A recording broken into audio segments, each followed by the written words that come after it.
the Shameless Picture Show podcast.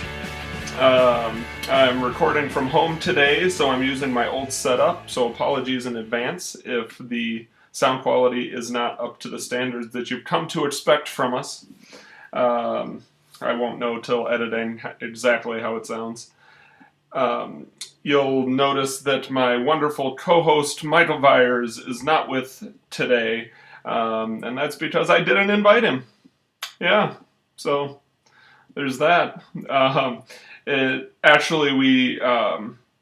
We recorded our next episode, which will be on the classic Rocky, which was on my shame list, but because our release day fell on Thanksgiving, we chose to push that off a week, and instead you get this little bonus episode. Again, off schedule, but it's a little way of giving you a little extra content because of the schedule shift. This episode is one that I've wanted to do for a little while now, and there were many episodes in the last couple months where Michael had to scramble to kind of put something together because my family and I had various non-serious, but we got hit with illness after illness. I've been sick like 3 times in the last 3 months, most recently with strep throat, which was not fun. And then just, the normal myriad of cleaning up after the messes that children make when they're sick, while at the same time trying to manage your own illness. It has been a interesting couple months. But it got me thinking about being at home, sick, off work, off school, whatever it is, that how sacred that time is to me and to many of us. Though it sucks in the moment, I kind of look back fondly on those times when I was young, and it's being away from school is always exciting. So even if you're throwing up, it's a win. And since you don't have energy to play, or do anything but lay on the couch and try and hold something down, you end up sitting. For me, we would lay out an old sheet on the couch, which already made it kind of luxurious in a weird way. A blanket on the couch, in your jammies with some soup nearby, and it was so comforting. So that even if you're ill, you're in this very warm, fuzzy cocoon of happiness, and you sit there and you watch movies or you watch TV. And so the movies that you watch when you're sick become a part of that experience. And though, recently when I was sick, I didn't spend it healing. I spent it taking care of my kids who were also sick. I kind of started a list in my head of the movies that I like to watch when I'm sick, or the ones that I think fondly on in that context. So that's what I'm sharing with you today, is my list of sick day movies, so that the next time you're sick, if you're not just Netflixing and chilling, I'm not sure the proper way to put that into future tense, Netflix and chilling, Netflixing to chill, yeah, however you would word it, you have some fun suggestions. Some of these actually incorporate this concept into the narrative. I'd say half of them I put together a list of 6, and half of them share some element of being away from your normal day-to-day life, because of illness or something similar. I was heading somewhere and I completely lost my train of thought. Anyway, so I guess I will just jump right into it. the first one is the one that immediately jumped into my head when I came up with this concept, because it's right there in the title, and the entire film is about taking a sick day. And that is, of course, Ferris Bueller's Day Off. Takes place in the great city of Chicago, which I spent many years of my life living around. I'm not a Chicago boy. I never lived in Chicago proper, but much of my life I lived in the suburbs of Chicago, so it's part of my identity.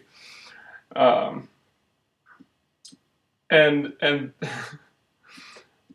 I love the contrast between Cameron, who is taking this fake sick day, even though he's sick from, it's psychosomatic, but he doesn't feel good the whole time. And then Ferris, who is taking his sick day even though he feels great. Hello? Cameron, babe, what's happening? Very little. How do you feel? Shredded. Is your mother in the room? She's in Decatur. Unfortunately, she's not staying. Where are you? I'm taking the day off. Now get dressed and come on over. You can't, stupid. I'm sick. That's all in your head. Come on over. I feel like complete shit, Ferris. I can't go anywhere. I'm sorry to hear that. Now come on over here and pick me up.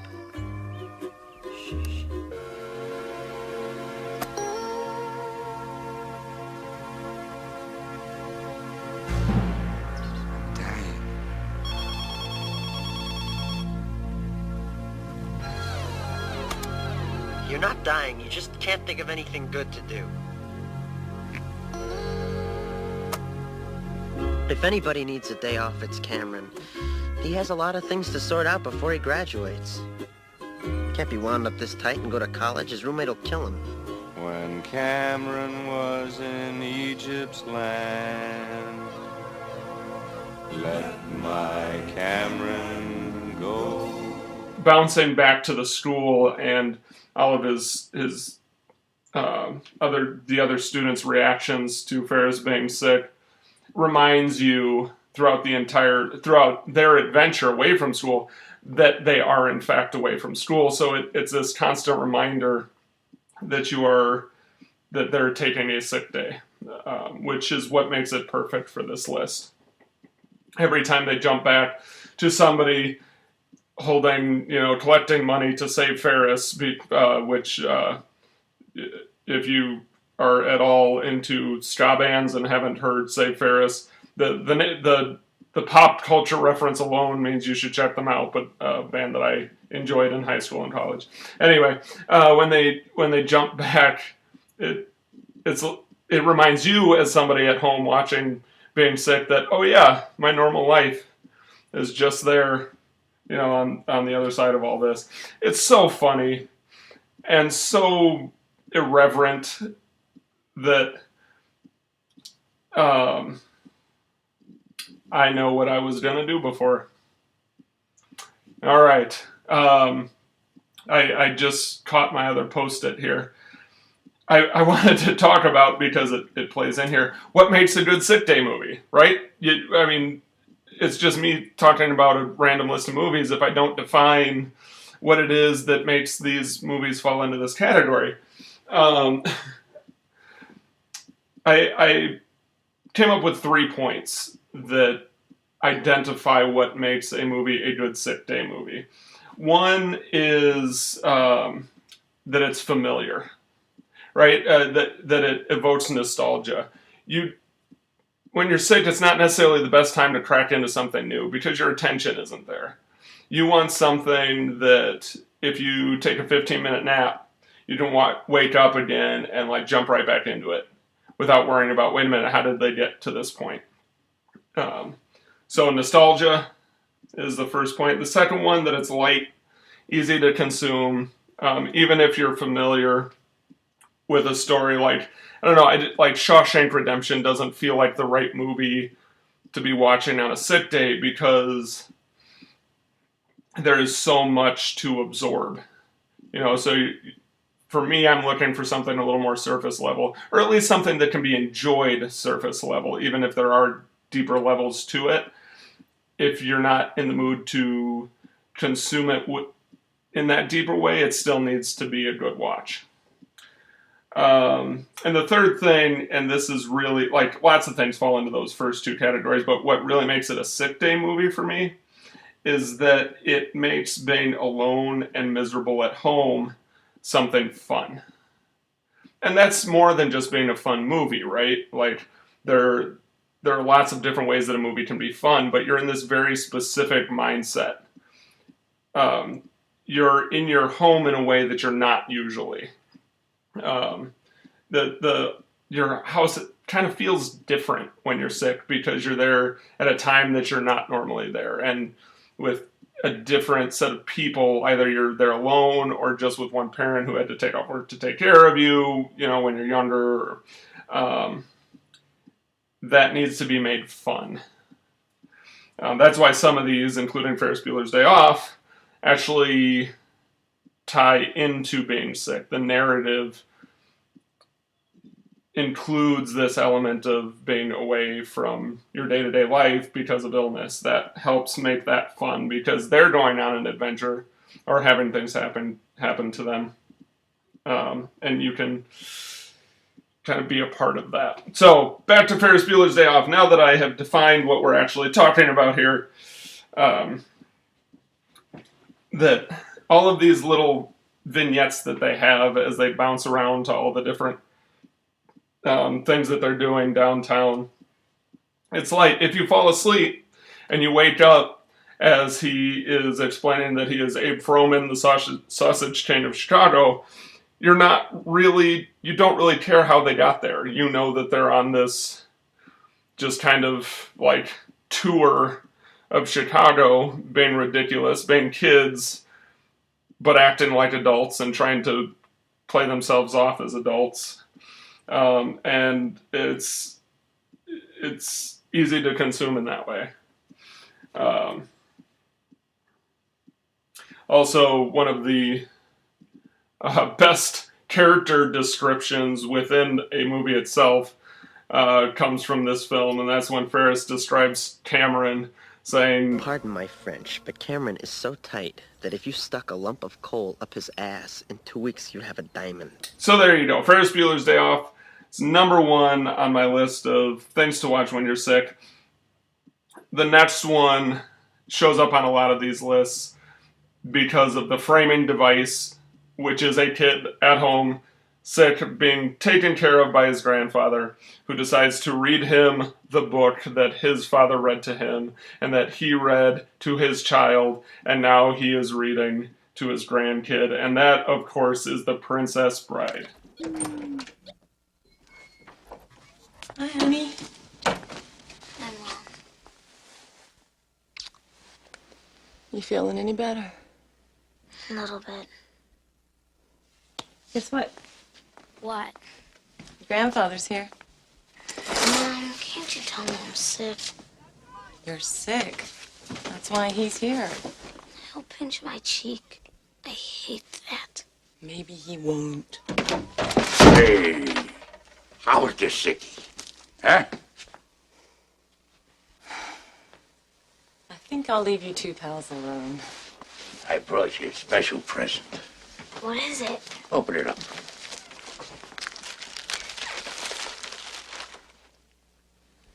A book? That's right. When I was your age, television was called books.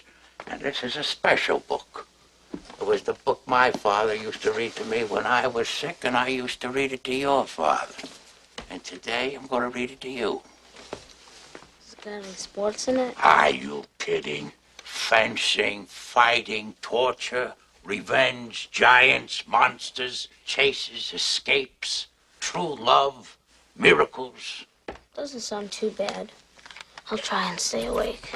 Oh, well, thank you very much. It's very nice.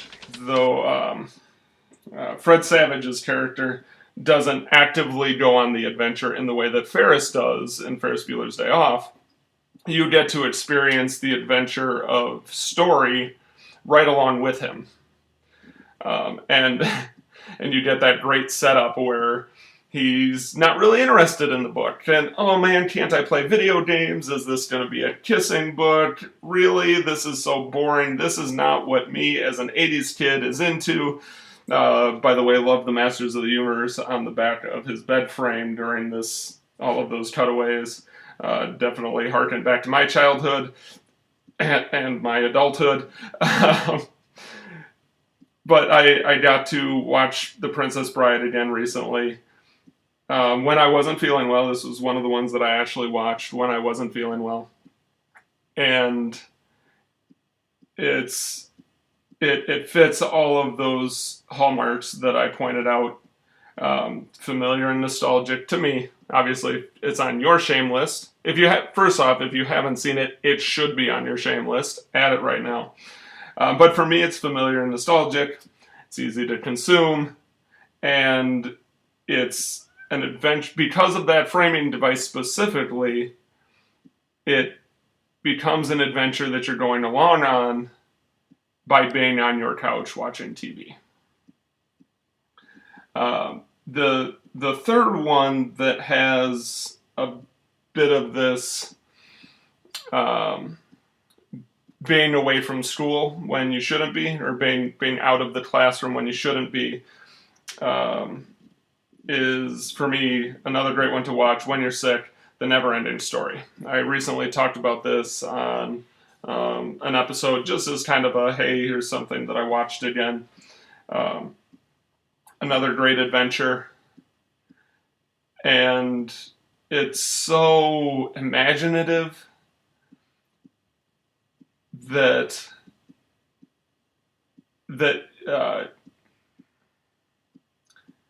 it stimulates your creativity when your body is not up for play. And it's so nostalgic for me. I've watched The Never-Ending Story over 50, 60 times. Could quote it from beginning to end, I'm sure. And it just a great one to watch when you're sick. So that gets us up to lunch, right? We've skipped our math class. We've skipped morning reading. We've done, Ferris Bueller, Princess Bride, Never-Ending Story. Maybe your stomach's feeling well enough for a piece of toast with a little bit of butter on it, maybe some chicken noodle soup, some Campbell's double noodle. But we still have, some more time before mom and dad and brothers and sisters get home from reality that they're stuck in.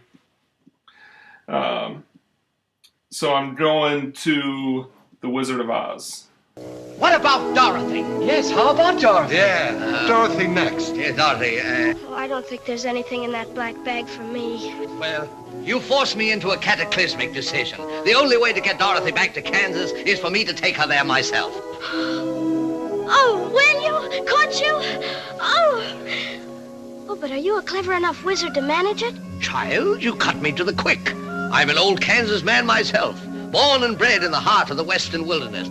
Premier balloonist par excellence to the Miracle Wonderland Carnival Company, until one day, while performing spectacular feats of stratospheric skill never before attempted by civilized man, an unfortunate phenomena occurred. The balloon failed to return to the fair. It did? Aren't you frightened? Frightened? You are talking to a man who has laughed in the face of death, sneered at doom, and chuckled at catastrophe. I was petrified. So you could argue that this has a similar framing device, and that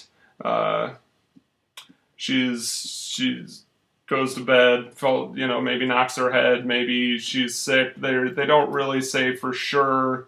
Or I should say that they offer both options as possibilities, because she gets knocked on the head during the tornado, which is how the dream starts. But at the end, they're talking about how she had a fever, and that Oz is just her fever dream.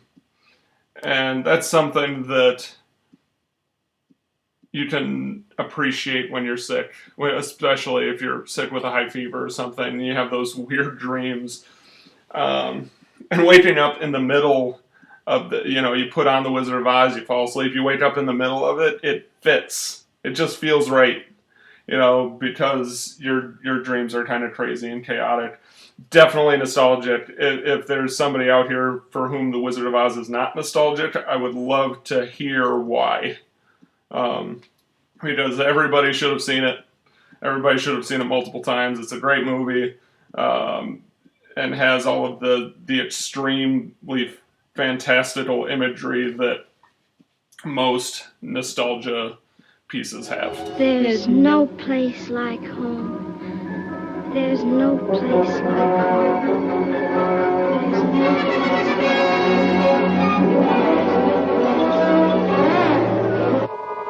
no place like home. There's no place like home. There's no. So that's another great one, The Wizard of Oz. Here's a bit of a diversion, and it's one for adults. Up till now, at least a high schooler could certainly appreciate all these. Middle schooler, Ferris Bueller's Day Off maybe is geared a little bit more towards adults, but up till now, all of these have been something that are relatively child-friendly, something that we can all enjoy in our childhood as well as our adulthood. This one takes a bit of a turn and is really just geared more towards adults, and that is High Fidelity. My store is called Championship Vinyl. Turn it off! It won't go any louder! I can't fire them. I hired these guys for 3 days a week, and they just started showing up every day. That was 4 years ago. High Fidelity, of course, gave me and my wife the need to put everything we enjoy into a top 5 list. And it's nostalgic for us in that it's so quotable. It is really just the lines of that movie have become part of our regular vernacular. It's light enough to consume. Maybe it's because I've seen it enough that, I know what's going to happen. I know what has happened. It's not a really heavy plot, that though you can dive down into it. There's a lot of relationship stuff, a lot to analyze, but you don't need to do that in order to enjoy the surface level of the film. What really made me put it on this list is that Rob's character is so mopey through the whole thing that it feels like he's sick. It feels like he has checked out of his day job, which is running a place. He owns it. But because of this relationship ennui that he is experiencing, he looks sick the whole time. He's shrugged over and his hair is all a mess. And you look in the mirror and you're like, when you're sick, you're like, oh, it's, I look like Rob from High Fidelity. I don't know, I'm stretching here a bit, but it's also raining a lot in the film, which has that kind of same vibe to it. When you're at home and you have a big chunk of time to do not much more than think, I tend to get reflective, and I think a lot of us do. So in that way, High Fidelity fits also. This is a man who is reflecting back on his entire romantic life to figure out what he should do going forward. Though I haven't really had, I got married when I was like 2.5, an exaggeration. But I've been with my wife since high school. I haven't had that kind of relationship turmoil. But if you take the relationship part out and you just think about it as Rob being very reflective, thinking back retrospectively about how he got to where he is now, I think that feels like something that you would do on a sick day.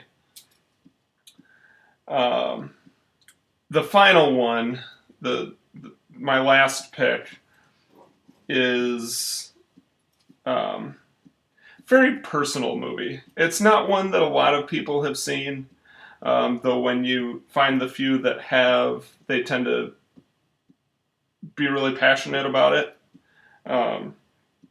based on an old comic strip, I believe. I'm not an expert. It did inspire a extremely mediocre NES video game that I never owned, though I'm still looking for a reasonably priced copy. If you find one, send it my way. This is one of the few movies that I kept on VHS cassette and I regret the decision now. I didn't have a lot of space. This was back just after, or I was probably in college. I purged out my I was out of college. I purged out my VHS cassettes to make room for DVDs.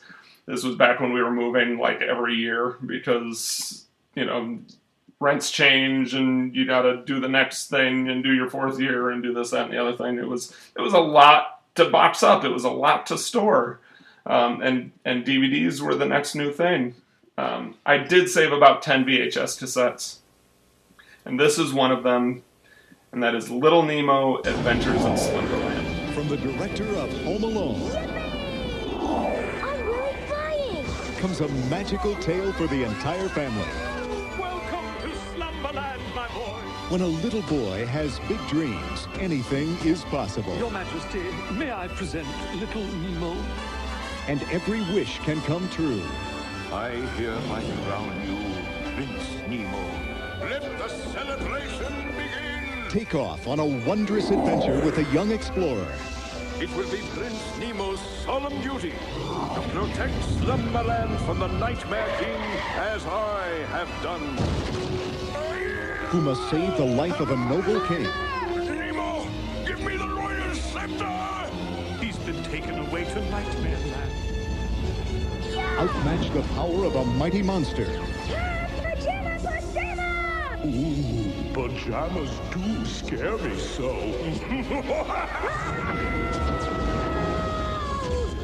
And win the heart of a beautiful princess. No one has ever accepted a royal invitation in his underwear. Share the excitement.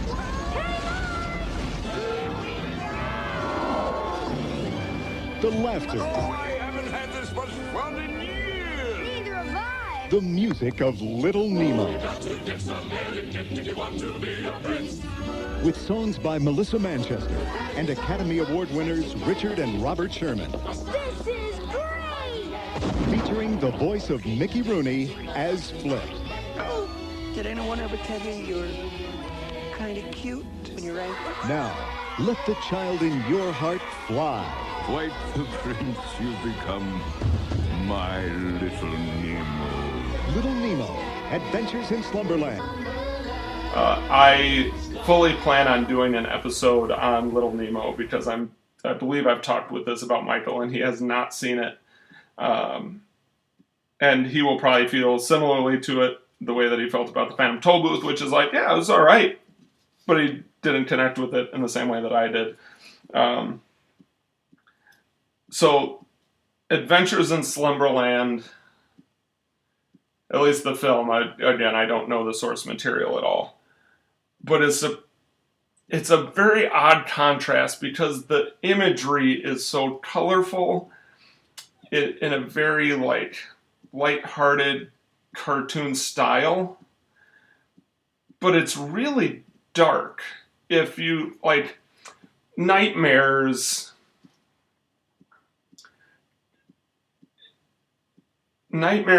inspire us in a way that not much else does, right? If I see a snake and I'm afraid of a snake, that's different than being afraid of a nightmare. Or, how you feel waking up from a nightmare. There's something so base about the fear of a nightmare that you can't really convince yourself out of because you're not conscious to experience it. As soon as you wake up and you realize what happened, you're able to talk yourself down, but that's after you wake up. You've already been exposed to the fear in that way. And Little Nemo, that's an exploration of that kind of fear. So you have this very you're in dreamland, anything's possible. He spends the entire film in his pajamas, and his bed almost acts like a flying carpet. It becomes his mode of transportation. It's what he uses to try and escape the nightmares. So from that angle, like, you know, you're in your jammies on the couch with the comforter pulled up tight, like, you are little Nemo. You're passing out, you're waking back up, you have the fever dreams that I was talking about before, or just uneasy dreams. And Little Nemo, I also, something I love about the movie is that he makes all the mistakes that put the plot into action. And it's really a movie about him correcting his mistakes. Never should open that door.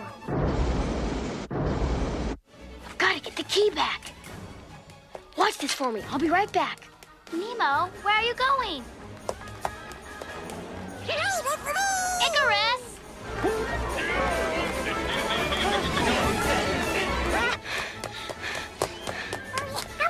There's no time to explain, Icarus.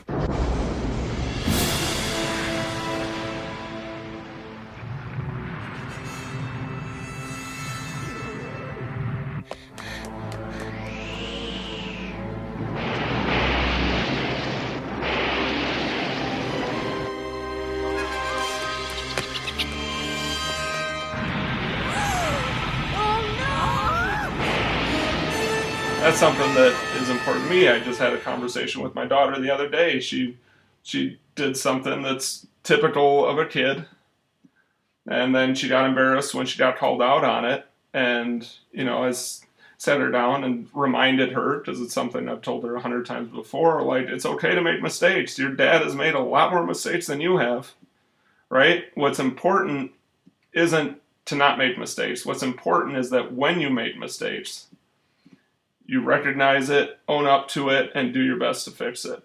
And that's what Little Nemo is about. So if any of those are on your shame list, I'd love to hear about it. I'd also love to hear what it is that you like to watch when you're sick. You know, let us know if it's something I haven't seen. I'd love to add it to my shame list. I think that's about it for this bonus episode. I hope you enjoyed it. I thought it was kind of a cool concept. Don't know if it did anything. We've said it before, probably on all of our solo episodes. It's a lot easier to record these episodes when you have somebody to talk with, you know, rather than just talking at my microphone. I think they're more dynamic when these things are a conversation. But hopefully you still enjoyed it. I'm really looking forward to you hearing the Rocky episode. I think it went really well. We're also coming up on our 1-year anniversary, and I know Michael and I are both excited that we've kept it going this long. And this episode in particular, because Michael had to scramble a bit, was kind of a thank you not only to Michael and to say, hey, let me take a little bit of the load to share that burden, but also a thank you to you guys for, being understanding of what it is we do and how we do it. We're really excited that you're continuing to listen and talk back at us. Let us know what you think, what you're watching, what you haven't watched that you want to. And until then, we'll see you next time, guys. Later.